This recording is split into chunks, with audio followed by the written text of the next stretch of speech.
جميعا، مرحبا بكم. شكرا على التواصل ديالكم الدائم وعلى دعمكم وعلى آرائكم وعلى اهتمامكم معايا في القناة ديالي وعلى كل واحد كيهتم بالقناة ومتبعني. شكرا جزيلا من كل قلبي، وانا كنحاول نبدع وديما نجيب لكم الجديد اكيد. واليوم جيت نصوب كيكه نتمنى مختلفه على الكيكه الاخرى ونتمنى تعجبكم. 1 2 3 على بركه الله. بقاو معايا اصدقائي، شكرا جزيلا. ديالنا وجد بهذا الشكل. هنا عندنا كريمه اللي صوبت ديال كريم باتيسير، كتجي هائله، كتقدروا تحطوها من الفوق. بهذا الشكل هذا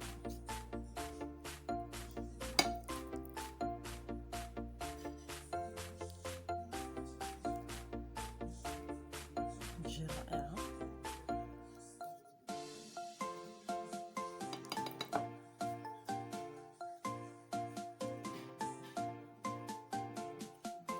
ندهنو وجهها بهاد لاكريم.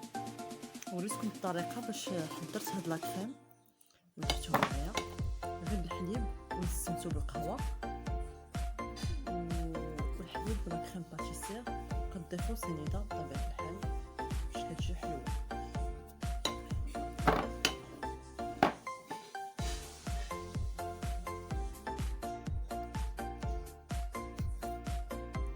كدهنو بهاد الطريقه تقوى بها.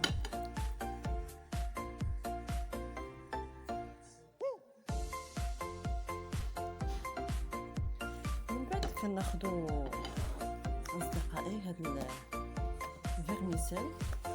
الفيرميسيل اون كولوري بهذا الشكل، وكتضيفو كتزين من الفوق كيجي هائل بهذه الطريقه.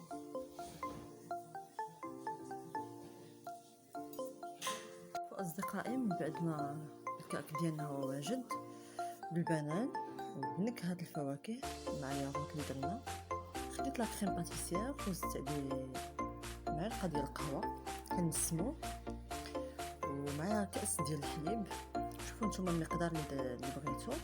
كديروا الحليب كريم باتيسير 2 معالق كبار ديال سنيده، وكتحصلوا على هاد لا كريم هذا. كنتسنت لكم ديروا تزيين من فوق البنان بهاد الطريقه كيجي هائل بالنسبه لاعياد الميلاد، الدراري الصغار، مناسبات، وفي كل وقت ممكن تفطروا به الضياف. وكيف كتشوفوا هاد الكعك جا بهاد الطريقه هائل اصدقائي.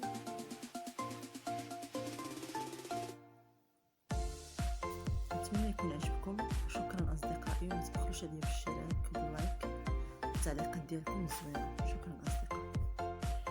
هذه هي النهايه ديال الكعك ديالنا اصدقائي، كنبارطاجي معكم مع كل الاصدقاء.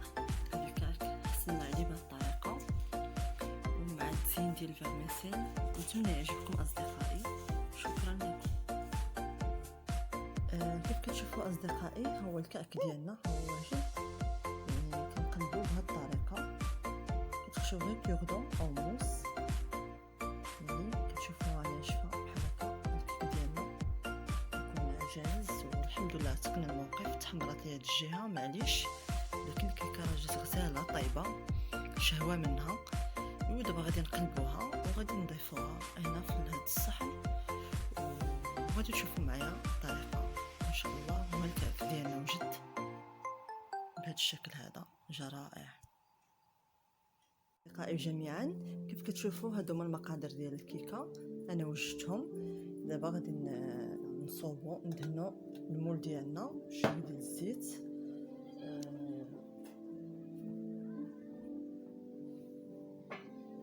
ناخدو شويه باش ما يلصقش لينا، شويه الفورس. انا كندير هاد الطريقه مزيانه كنخدم بها ديما، وجربوها اصدقائي راه هائله. طحين باش ما تلصقش لكم الكيكه ديالكم، طحين والزيت. كيف كتشوفوا انا دابا قاطه التليفون بيد وحده وكنخدم بيد وحده الله يعاوني مع هاد الكيكه وصافي. المهم اصدقائي كيف كتشوفوا وغادي نحاول واخا بيد وحده غنحاول المهم باش ما نلصقش لينا الكيك ديالنا ملي نصايبوه في الاخر.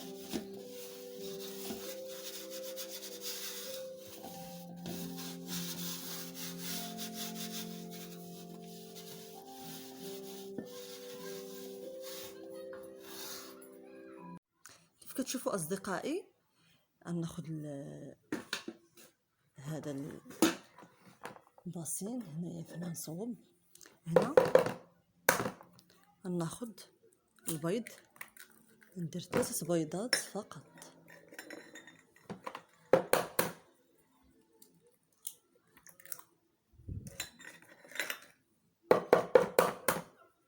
انا الكعك ديما كنصايبو ب3 البيضات فقط، كيجي هائل وكيجي جد اقتصادي، ومع المقادير الاخرين كيجي مزيان. هنا كيف كتشوفوا عندي سنيده،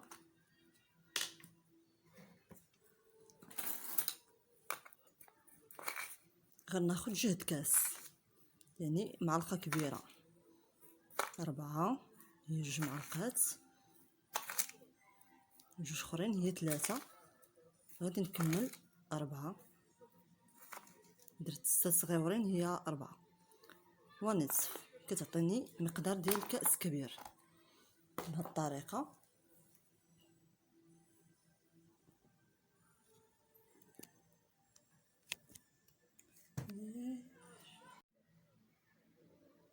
كيف كتشوفوا اصدقائي هنا درت سنيده و3 البيضات.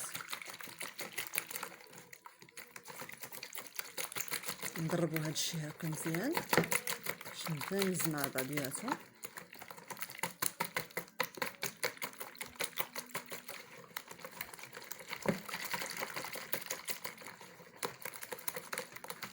بهذه الطريقه. هنا عندي كاس الزيت مقدار كاس واحد، نضيفو كاس الزيت ونخلط بطبيعه الحال.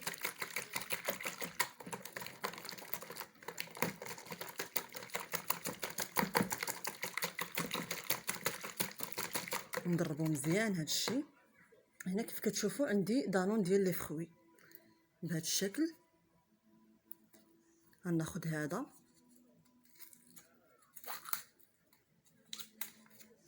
تاخذوا اي دانون ديال لي فخوي وكتضيفوا.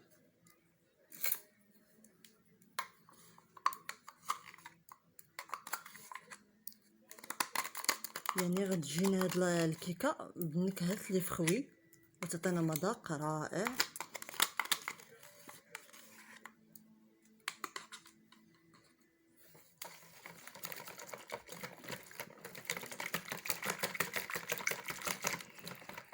نضربوا الخليط هكذا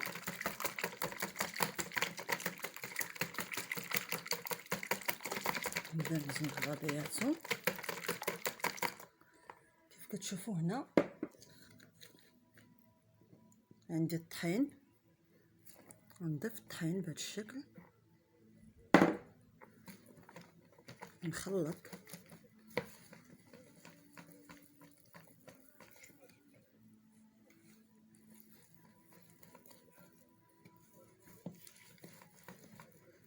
نخلطو هذا الشيء كامل بهذا الشكل هذا. وحنا كنخلطو غادي نضيفو 2 خمارات حمرين مع الخليط ديال الدقيق، نسموهم بواحد شويه ديال الفاني ديال الزهر. انا ندير النصف ديالها، كتعطي مذاق رائع في الكعك. ونخلطوا الخليط ديالنا. كيف كتشوفوا انا جاتني ثقيله شويه، بدات كتجمع.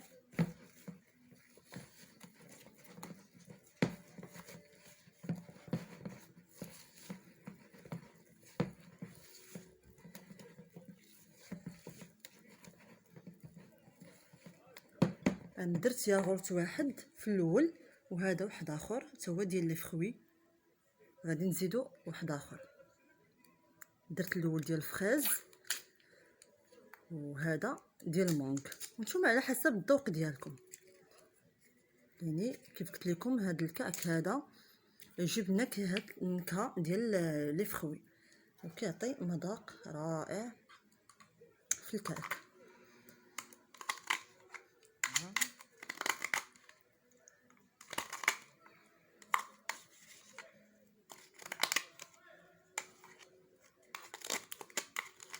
المهم انا استعملت اصدقائي ياغورت، خديت جوج باش يزكيو لي الكعك ديالي.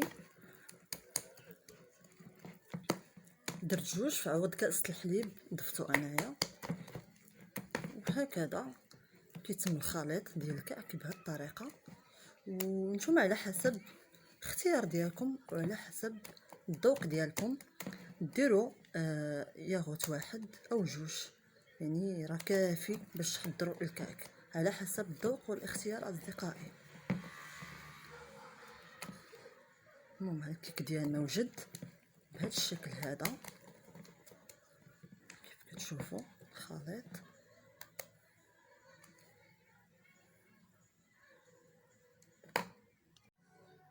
كيف كتشوفوا اصدقائي من بعد ملي استوى الخليط ديالنا، كيف كتشوفوا هاد الكعك الاقتصادي اللي وريتكم بهاد المكونات بسيطه جدا. دابا كيف كتشوفوا ناخذوا المول ديالنا هذا وغادي ننزلوا الكعك ديالنا بهذه الطريقه.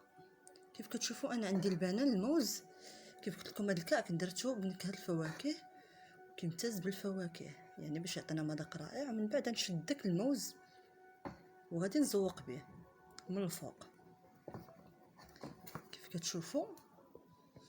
ومن طيب الكيكه غادي نوجدها وغادي نوريكم الطريقه ديال باش تزوقوا الكيك من الفوق، يعني على حسب الذوق وعلى حسب اختيار كيفاش بغيتو تزوقوا الكيكه باي طريقه.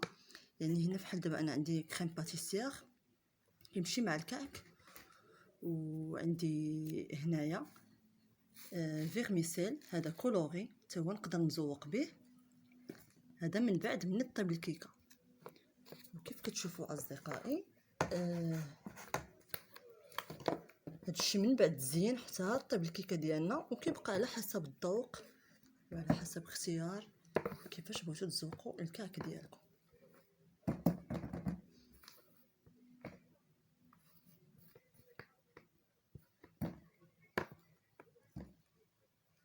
شوفوا ها هو الكعك ديالنا وجد، وغنديرو في الفرن. ومن بعد بقاو معايا اصدقائي باش تشوفوا في الاخير كيفاش حصلنا على الكعك ديالنا،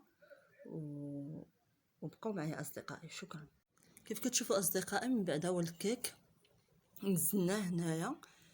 هنا غادي ناخذوا البنان بهذه الطريقه، نقشروا الموز ديالنا.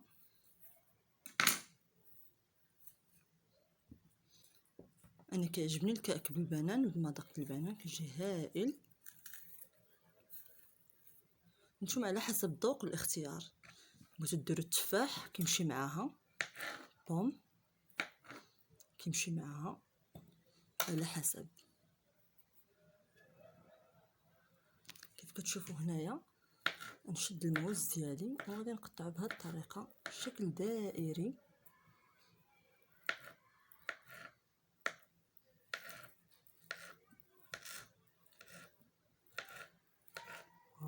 شكل دائري ويكون رقيق فان.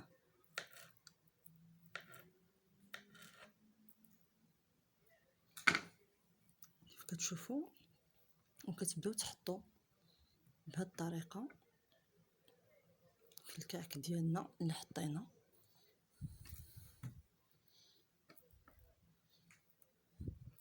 كيف قلت لكم ها اصدقائي هاد الكعك ديالنا كيحتوي على مذاق الفواكه لي فخوي كيجي هائل.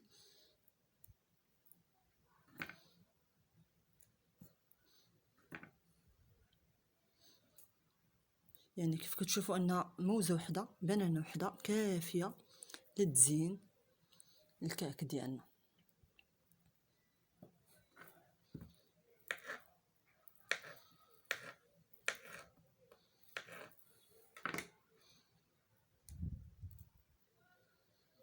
يعني كتشوفوا ان القالب اللي عندنا فيه الكعك انه ولا مليء بالديكور ديال الموز. وكيف كتشوفوا اصدقائي كيجي هائل بهذه الطريقه. ودابا غادي ندخلوا الكعك ديالنا الفرن، وبقاو معايا باش تشوفوا في الاخير كيف حصلنا على الكعك ديالنا. شكرا اصدقائي.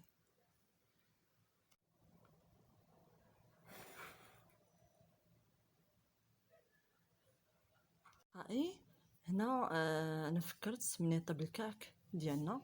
انا بغيت نزوقو بهذه الطريقه. كتاخذوا الحليب ولا كريم باتيسير او القهوه، كتطلعوها وكتزوقوا بها. انا غنوريكم الطريقه اصدقائي. انا هنا غناخذ الحليب بهذا الشكل،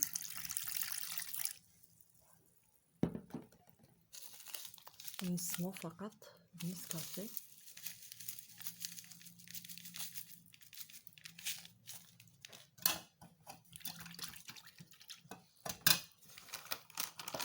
وناخذ كريم باتيسير ساشي،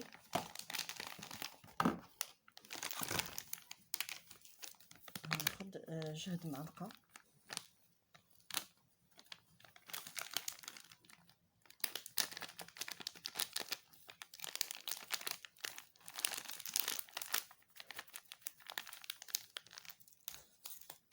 جهد معلقه فقط.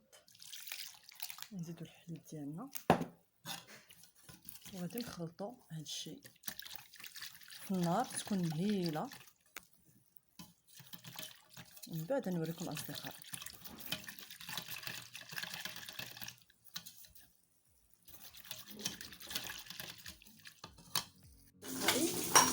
هذا راه كريم باتيسير بهذا الشكل، درتو مع القهوه ومع الحليب ويستوى مع بعضياتو كيف كتشوفوا بهذه الطريقه. وغادي نضيفوه من فوق الكعك بمذاق هائل.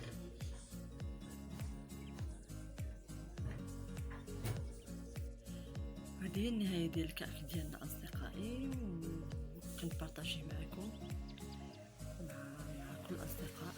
هذا الكعك حصلنا عليه بهذه الطريقه ومع التزيين ديال الفيرميسيل. نتمنى يعجبكم اصدقائي. شكرا لكم.